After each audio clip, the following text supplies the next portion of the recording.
Ignition sequence start. 6, 5, 4, 3, 2, 1. We have a liftoff.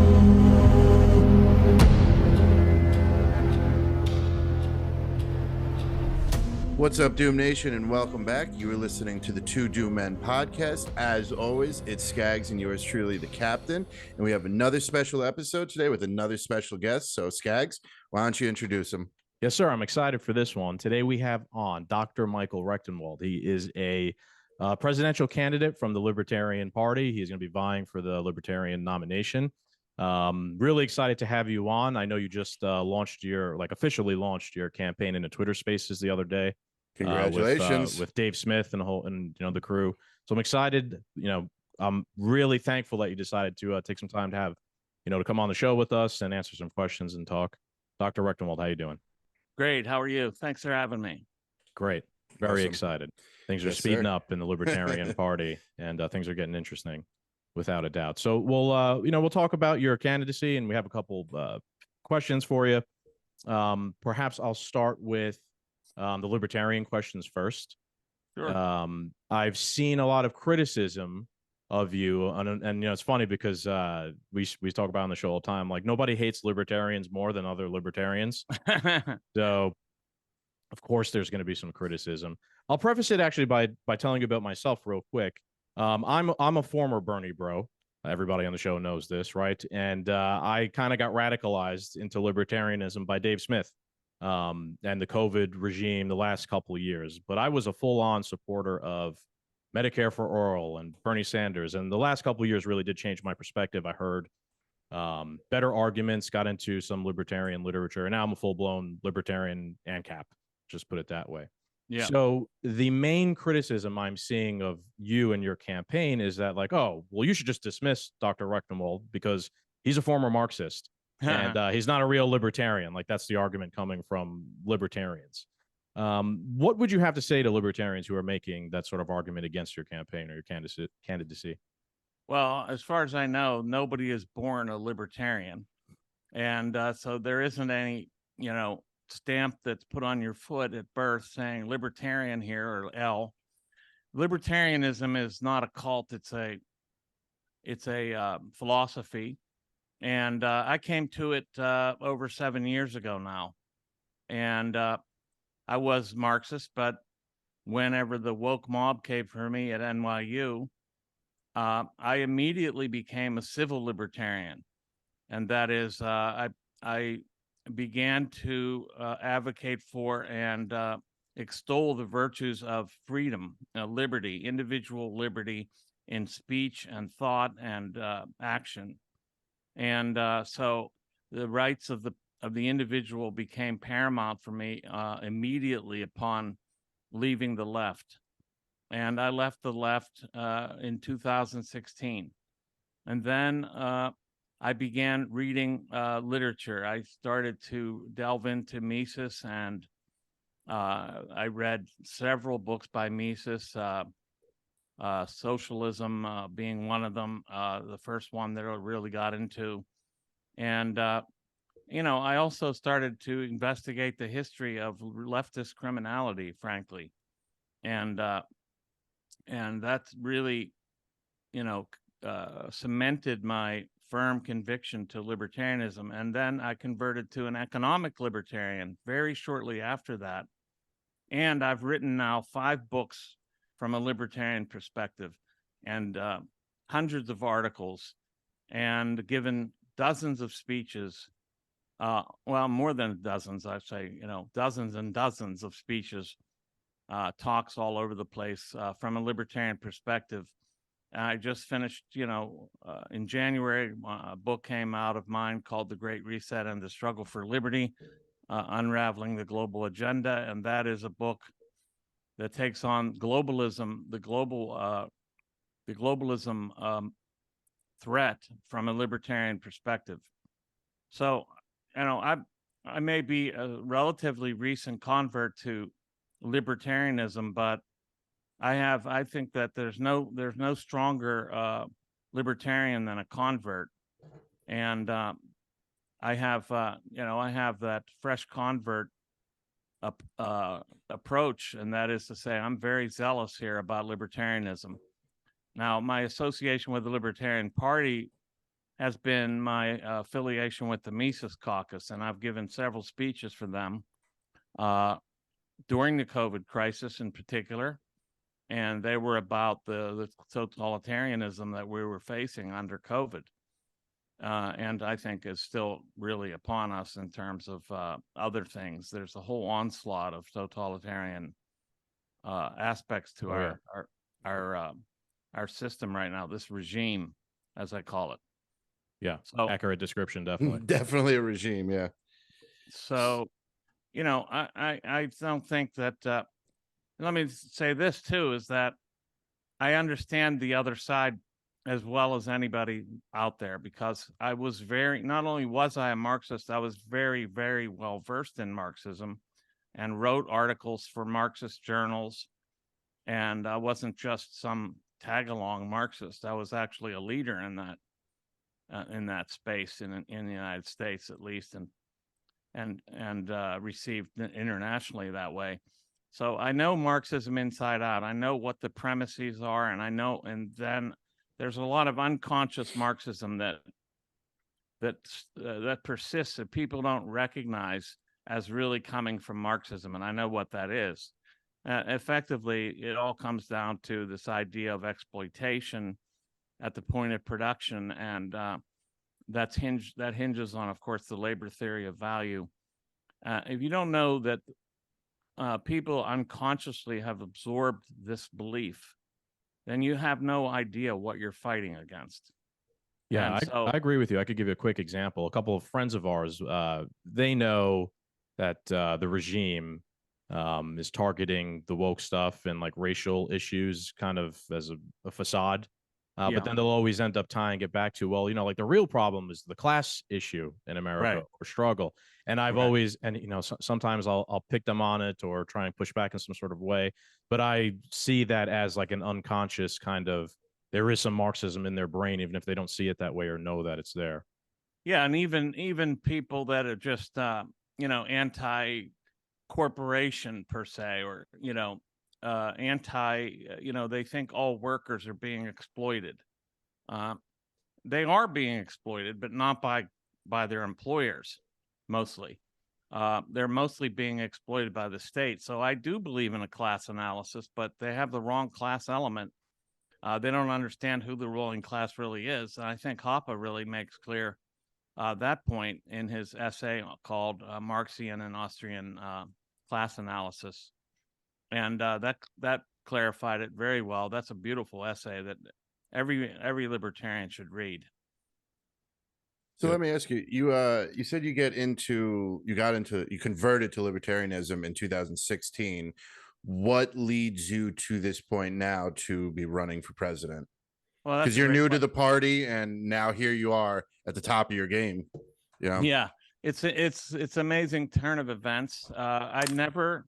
Because I'm not a big fan of the state. Okay, I never considered running. Me neither. Yeah, so I didn't really want to be employed by the state, but I was asked by the Mises Caucus to run, and they are firmly believing that I have what it takes, and I bring the right pedigree, qualifications, passion, ideas, and that I have. One of the things that I think I grasp better than any candidate out there is the collusion between corporations and the state, and the idea that we're not dealing with a state that's the government solely. We're dealing with a state that consists of what I call governmentalities. That's corporations and other organizations that are part of the state. They're state apparatuses. They're working on behalf at the behest of the state. We need to tackle that issue very strongly. That has to be in the forefront, because people sense that it isn't just the government that's oppressing or tyrannizing us. They brought in big tech, big pharma, the media, of course, the military-industrial complex. They've brought in all these partners that extend the power, scope, and penetration of the state like nothing before. We're looking at like Google, for example, and their immense power to control information. They have, of course, been funded by In-Q-Tel at the outset, and that is the CIA's very funding agency. And then, of course, they received state grants. They were created as a CIA apparatus from the start. That is to collect information and to control information. So all of this is very important to know. And I think actually that having the Marxist background that I do makes me understand this better than anybody. Yeah, I'd say that I didn't know that about you until libertarians started making this point as a way to try and dismiss your candidacy. But that really was, I think, a good story is critical to any candidate running for president, because people tend to vote based on like personality and story anyway. So your story really did appeal to me. I'm like, holy shit, that's pretty interesting, right? And that's actually kind of similar to myself. Not that I was a Marxist, but I was like a progressive Bernie bro, like I prefaced before. So you definitely resonated with me on that regard. And yeah, like there's no such thing as someone born a libertarian, right? Like if we're going to grow libertarianism, that was a great comment. We have to, bring more people into the fold. That's right. What you're saying before, I thought there was no better example of what you're talking about as the big tech censorship.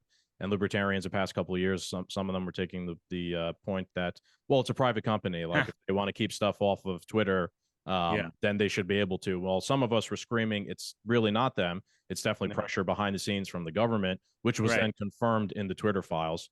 And those libertarians damaged the name libertarianism, in my opinion. They really did. It's a very big mistake. And I wrote about this back in 2018 in my book, Google Archipelago. I was well ahead of this, anticipated all this, showing how these big tech companies, what I called the Google Archipelago. It's a great name, by the way. I'm reading the Gulag Archipelago right now at the moment, coincidentally. Well, this might be a great companion piece. Okay. And how they were controlling information and at the behest of the state and increasing and augmenting state power. So I've been at this for quite a while. Yes, I haven't been knocking on doors to collect signatures for the LP to date, but I am going to be doing so. But I've been tilling the soil for libertarianism for a long time. So that's a great, segue into my next question. So Skaggs is the ex-Bernie bro that becomes a libertarian. I'm a Trump guy. I'm a Republican. I do value a lot of what the Libertarian Party has to say. Property rights, smaller government. I'm very in tune with those types of policies. Yeah. But my biggest problem with the Libertarian Party has always been there's no real big household name. You had Ron Paul and a few others, but Ron Paul ran as a Republican. Let's not forget that. True. So this is my rebuttal to those people that say, well, you were registered Republican. Well, Ron Paul ran as a Republican. Mm-hmm. So that isn't a disqualification. I voted for Trump in 2016 because it was mostly a retaliation vote against the elites. Mm-hmm. And I didn't have firm footing on, I hadn't gotten to the point of considering the Libertarian Party until later.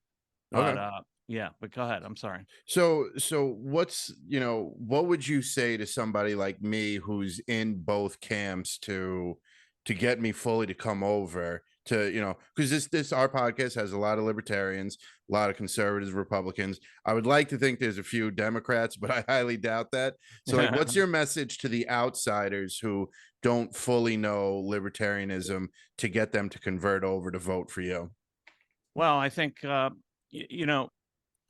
I have to say Trump was good on some things, but not great and very terrible on others. And I don't want to bash Trump as much as I want to say that the Republican Party is largely destroyed. It's not the old right that it once was.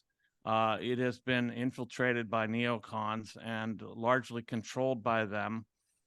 They are war hawks and they are warfare, welfareism promoters altogether.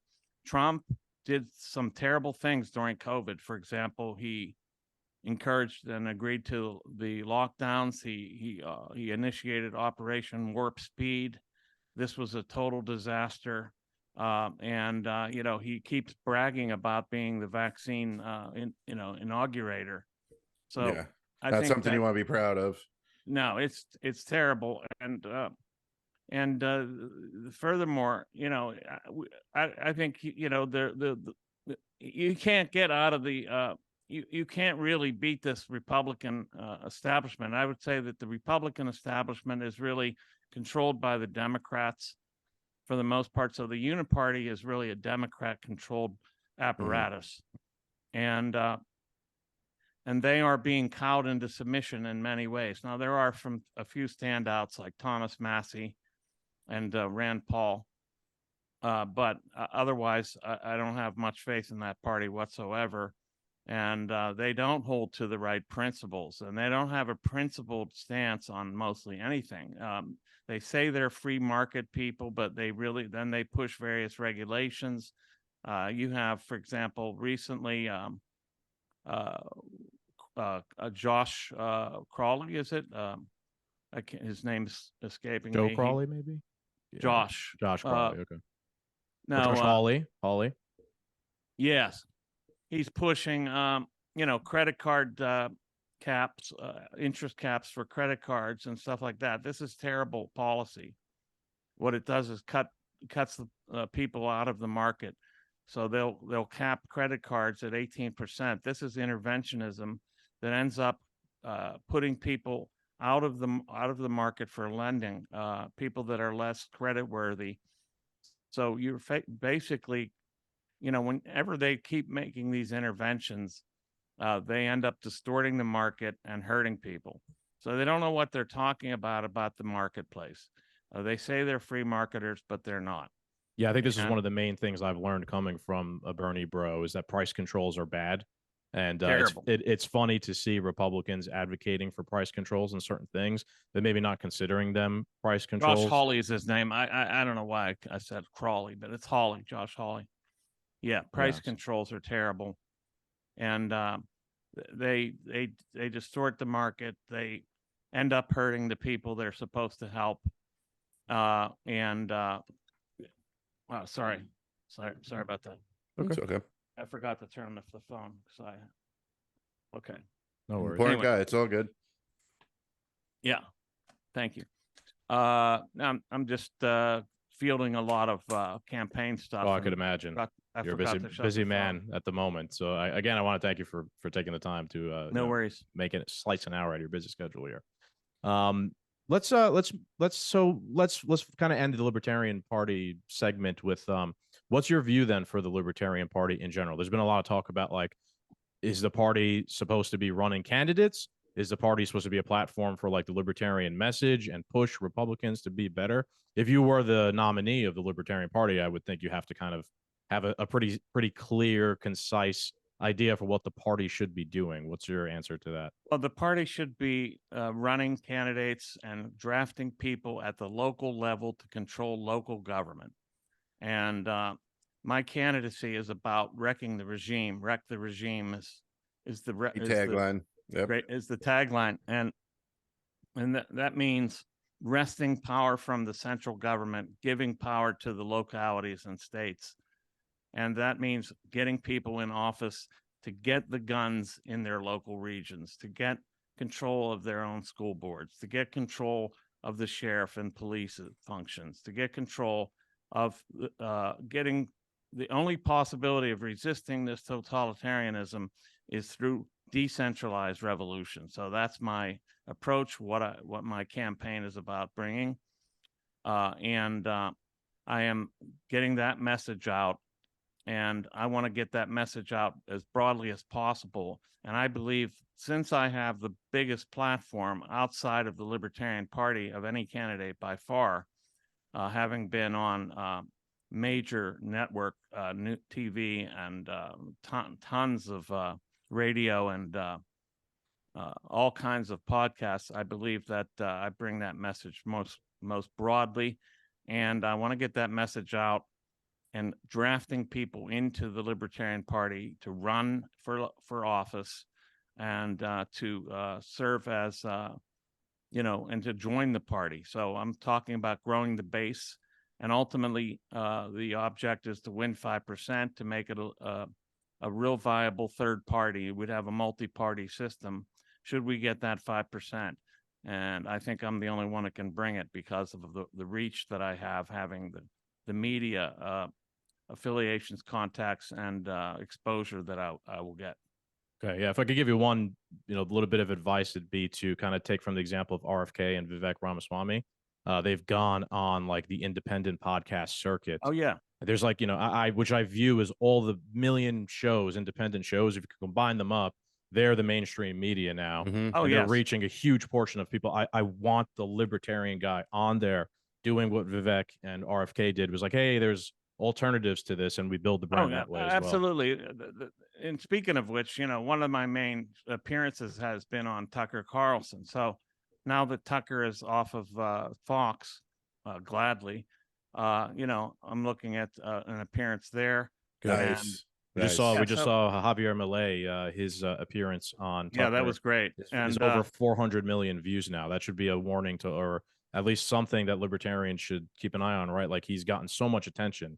People are hungry for that message, definitely, or at least interested. This is what I'm trying to like get out of the Libertarian Party, with having interests in both, that we have somebody from Argentina that could get 400 million views with this, perspective. And he's also leading in the polls there. And that's very good. It's a little easier in his case because he's running against a straight up socialist. Yeah. And a milquetoast conservative. So it's we got to deal with the idea that we're not necessarily running against socialists per se, although they're obviously implementing socialist policies. But we're also dealing with fascism, and that is economic fascism, the collusion between corporations and the government. So it's a little bit more complex message, but it's still viable. I mean, obviously it's a viable message, and it's the message that has to get out there. Definitely.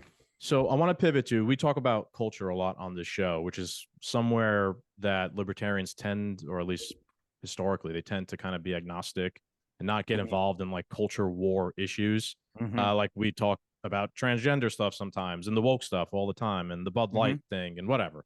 I'm not one of those libertarians who think we should not take a stance on anything, right? You have an interesting perspective on this, right? Like, you wrote, your book was Beyond Woke. What is your thoughts on libertarians taking part in the culture war issues that a lot of right-wingers do nowadays? Well, I think it's a slight mischaracterization to understand something like wokeness as strictly a culture war issue. It's actually it's very much the state's official dogma, and it's also it's an economic issue. It penetrates the whole corporate world, and it penetrates the whole state. So it is not something that can be eschewed. It cannot be avoided. It has to be tackled straight on. I've done this in my books. I've done it in The Great Reset and the Struggle for Liberty. I've done it in Beyond Woke, Springtime for Snowflakes, and Google Archipelago. All of these books deal with this question. So we have to see wokeness as a totalitarian ideology that has permeated all of the elements of society, including the state, including corporations, including all of our institutions. And it's very, very dangerous. In fact, it's worse than dangerous. It's oppressive, it's tyrannical. And it is distorting the markets through the ESG score. Part of the ESG is not just the environmental part, which is also a sham, but the social. And that is effectively social credit scoring for corporations. So all of this is very much distorting the economic picture. It's creating a cartel. I call it the woke cartel. If you don't abide by the ESG dictates, you're out. And if you do, you're part of the woke cartel. And this is a way of driving competitors out of business. It's an extra governmental coercion regime, which is then followed up by the state with legislation and or executive fiat. So that's a good point for me to I say that was put very it well. I'm was. sorry to interrupt you, but That's that was okay. put very well. Thank you. Let me run my conspiracy theory by you quick, just to get your perspective. I see the whole woke thing as some sort of psychological operation. It's probably. Do you think there is some merit to that? Perhaps like it was invented or thought up in some CIA think Boardroom, lab. yeah. I have you know, thought like about that. I've akin to like, if you can convince someone there's no difference between a man and a woman, how hard is it to convince supporting the war in Ukraine endlessly is the right thing Absolutely. to do? Do you think there's some merit to that? My conspiracy. Well, I haven't. I've been trying to trace it to its roots, and one of the suspects has been the CIA, of course, and I haven't been able to find the actual linkage. So I can't say that it's a CIA psyop, but I wouldn't be surprised at all, because it works perfectly to do what they're undertaking. It works, as you said, to get support for just about anything, like the war in Ukraine, like the COVID lockdowns and vaccination and masking and social distancing mandates, like a lot of things. I mean, the woke people were the same people that were the COVIDians, the branch COVIDians, as I call them. So we're looking at the same people. So they apparently got these people brainwashed and hypnotized. The whole left is part of this. And You think there's ever any going back?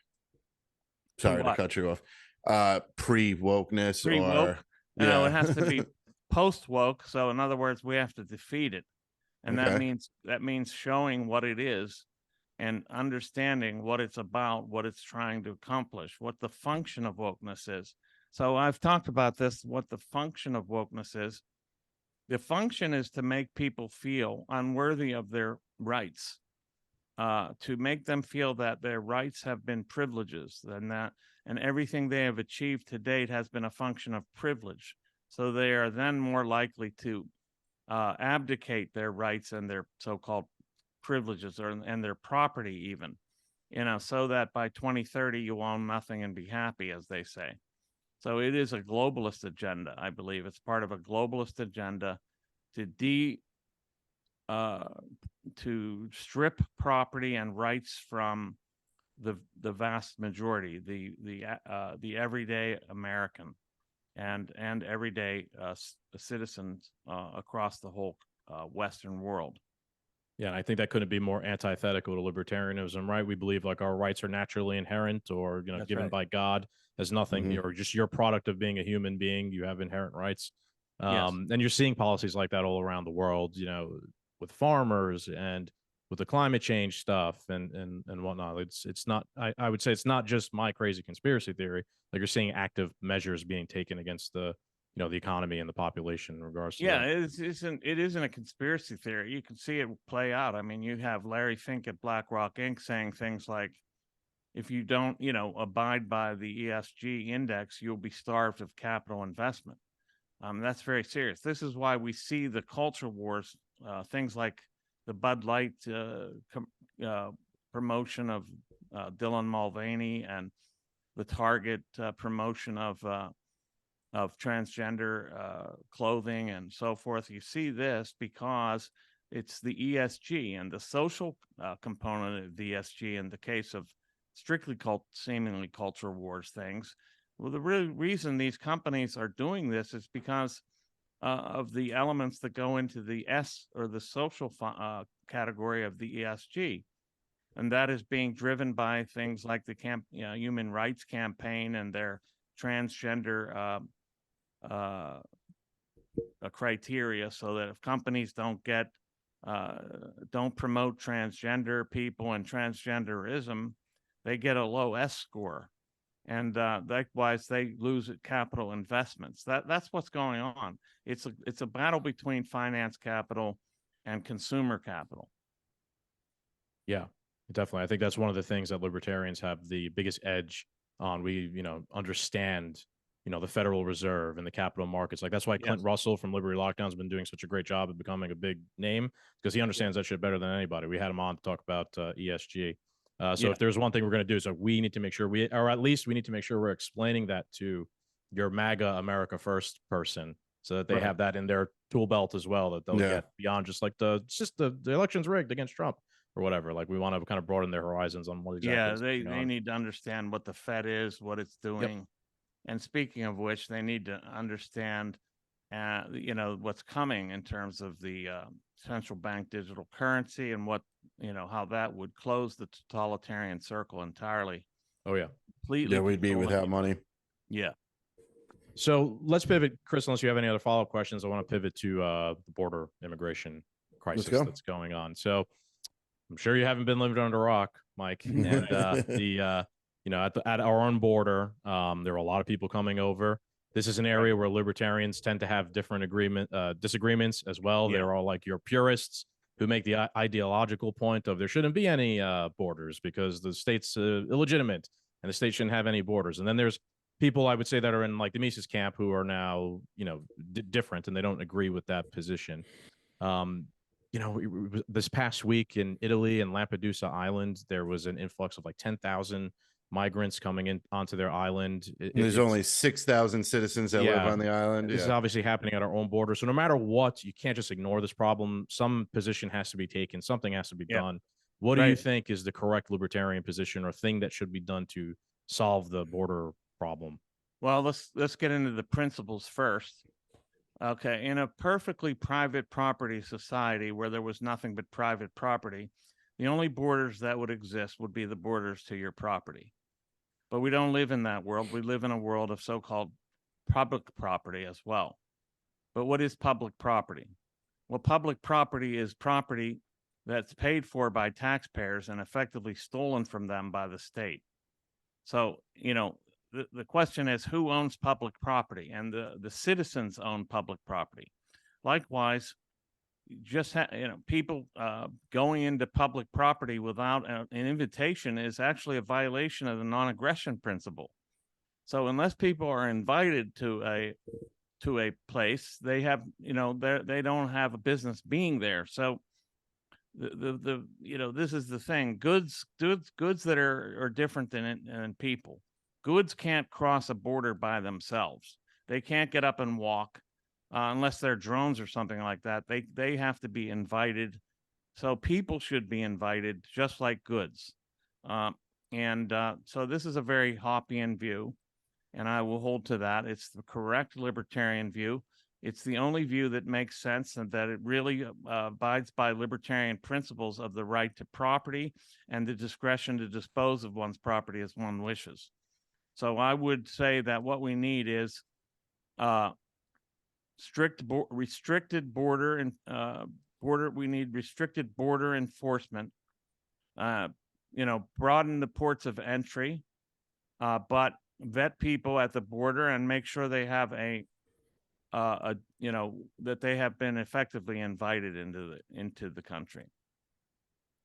Okay, fair enough. Yeah. Follow-up questions on that one, Cap? No, but I do have another question about one of your policies. I was checking out your website the other day, and the intelligence agencies point, eliminate government and intelligence agency influence over the media and big tech. Now, being immersed, doing podcasts and being political, I understand that there is a lot of influence in the media from politicians and alphabet soup agencies, and you always get the pushback of the conspiracy that, oh, there's no way everyone in media is involved, and I believe that everyone in media is involved. So what is your idea, your plan here to separate this influence from the media? Because in doing so, the media is then going to turn around and try and attack you as well, which is going to make the whole process that much more complicated. Well, I think that if they attack me, every knock is a boost, is the way I see it. So I hope they do attack me, because then I'll be able to say I'll be able to follow up with the reasoning behind this. First of all, these alphabet agencies are, controlling. They were controlling Twitter, for example, to a great extent, telling Twitter what to post, what not to allow, censoring people directly, the violation of the First Amendment.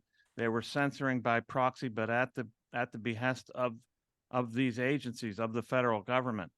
And this is outrageous.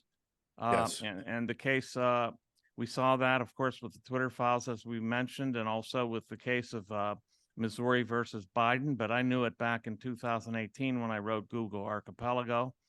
So that has to stop. And of course, we have infiltration and control of media, mass media, mainstream media by the CIA and other branches of government. They have become nothing but the tools of the state. We may as well have a state-run media here in this country, and that's what we're getting with the mainstream media. They're being directed literally by the mainstream media. And, Tucker Carlson mentioned this. He knows people who are directly under the control of the CIA that are in top media spots throughout the media sphere. Yeah. So that all has to stop. It might be easier to stop it just by getting rid of those agencies altogether. The agencies as the CIA, FBI, or Yeah. CNN, MSNBC. No, I don't believe in striking out. You can't get rid of companies. That's right. That would be a violation of the principles of libertarianism for sure. Libertarianism for sure, but you can get rid of those agencies: the CIA, the FBI, et cetera, ATP, all of them. Right.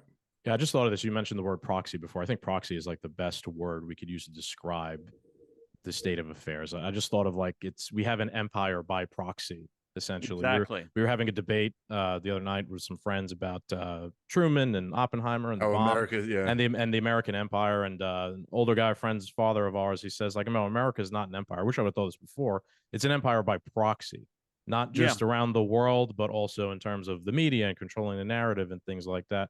Yes, I think that's an important point to make. They've offloaded. This is what I mean by there's these companies that are undertaking state functions. So they've offloaded a lot of government power to these corporations, to these companies, and other organizations like the ADL and you name it, Southern Poverty Law Center. All these organizations are actually state apparatuses, and they're part of the regime.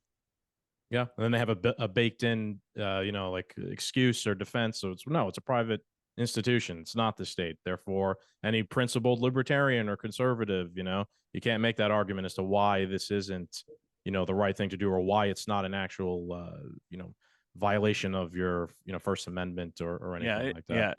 And it is, because it's, as I said, and as you mentioned too, it's these are doing it by proxy. Yeah. So speaking of proxy, I think that's a good point to transition to our last question for you. And what I think at least is probably the most important issue that humanity is facing at the moment, and that is the war in Ukraine. Exactly. So you're a libertarian. I'm just going to outright assume that you oppose the war in Ukraine, or at least the policy that we have. But Trump famously, he said that he could end the war in 24 hours, right? So if you were elected president, what do? How do you handle the war in Ukraine? What is your policy exactly? Well, first of all, we stop all funding and all arming of Ukraine. So, you don't send another dollar over there, and let the parties, and this would encourage the parties to come to the negotiating table and end this peaceably. We shouldn't be the ones that are doing the negotiation necessarily at all, controlling the outcome, as the United States and its allies are so prone to try to do, but letting those parties work it out themselves. And that's necessary in order to bring this to a close. They probably would have negotiated a peace long ago if it weren't for the involvement of the United States and its NATO parties. Yeah, I agree with that. I saw Zelensky actually was on 60 Minutes the other day, and he was asked if he'd be willing to part with any part of Ukraine at all. And he said, no, absolutely not. I think that he has the right to take that opinion, of course. He's got to say that. Yeah. To defend, Ukrainians have a right to feel that way and defend their property. But how logical or based in reality is that if they didn't have the largest empire in the world subsidizing every single cent of their defense? Exactly. And probably subsidizing their incomes personally, and subsidizing kickbacks, and subsidizing the movement of arms to other places where we have no idea where they're going. So this is a total sham. The idea is that we're there to defend Ukrainian democracy is total nonsense. This is about trying to undertake a coup in Russia to get rid of Putin. That's the ultimate objective. It's a fool's errand. We see what happens when the United States tries to overthrow the so-called dictators in various countries. I'm not saying Putin is some sort, I don't want to hear this crap that, you're pro-Putin, you're a Putin puppet. I think Putin has a very, very repressive regime that he's operating. I'm not a Putin fan. I'm just saying we can't be overthrowing dictators in various countries. That can't be our role in the world. We should be a peaceful partner, a trading partner, and a beacon of freedom for the world to see as an example. And instead, we're almost the exact opposite, especially in terms of our policies internationally. We look like utter bullies. We don't show any concern for other countries in terms of self-determination, and we do not trade freely and fairly with other countries. So we're doing everything wrong. Put very well. Yeah. Skaggs, any other questions? Oh, I was just gonna say, I definitely agree with that. With like the beacon on the hill, that should be our role in the world. I found it ironic this past week. There's flooding in Libya, and former President Obama has launched a campaign. Worried about it to help them, bail them out of all their problems with the flood. And I was like, I responded to his tweet about it. I was like, well, perhaps you shouldn't have launched a regime change war in Libya, which completely destabilized the entire place and screwed these people over, which is also contributing to them and created ISIS in the process. Yeah. So I'd prefer if we took a foreign policy approach of the beacon on the hill and less meddling in the affairs of every single place. But it seems like that is the strategy or the goal behind everything. Yeah, an example is like how every politician is so concerned about what's going on in Uganda with like the gay rights and stuff like that. And as you said in your statement, where we're just bullying other countries and we don't believe they could be left up to decide their own affairs. Exactly. So essentially we need to stick our nose in it. The people of Uganda voted, whether we agree with it or not, or whether we promote it or not, they voted this specific way, and these are the laws that they want to be governed by. And here comes Hillary Clinton and every left-wing Democrat sticking their nose in it. Yeah, I call this woke imperialism, which is what they're trying to do.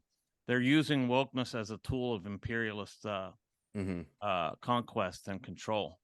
There's really nowhere that like wokeness hasn't reached. Like nowhere. Yeah. Soon it'll be on the moon. We're gonna go to Mars or something. Yeah. They'll put the intersectionality flag on. They'll raise that on the moon at the next landing. Sure. Absolutely. So Michael, I want to give you the floor, but if we don't have any other questions, to say your piece. Doom Nation is listening. Where can they find you? Make your all pitch. The good stuff. Yeah, make your pitch. Yeah. Okay, great. Yeah. So my campaign site, you can get there many ways, but the easiest one to remember perhaps is Wreck the Regime, REC the regime, one word.com. And you can follow me on Twitter at Wreck the Regime as well. And I want people to give me a chance, because I think if the Libertarian Party internally gives me the position, I will do the most for the Libertarian Party that they've seen in decades. So I am asking for your support, and I think that I will carry the torch very faithfully, with principles behind it, and without equivocation. And I will pull no punches. I will be out there making these statements to the mass, to whatever media outlets I can get on, and I will get on them should I be given the nomination. So this is where I stand. Where I'm standing, and where I come from, but know that the direction I've been heading has always been towards liberty since I left the left, and there's no stronger advocate for liberty out there. Fair enough. Very good. Well, Dr. Rectenwald, thank you for joining us again. My pleasure. We wish you nothing but the best. Chris, why don't you sign us off? All right. Thank you for coming on. We really appreciate it. Doom Nation, I hope you guys enjoyed this episode. I hope you learned a little something, maybe got a new candidate on your radar now. So as always, thank you. Thank you guys for listening. Make sure you like, share, and subscribe. And adios, Doom Nation. Bye-bye.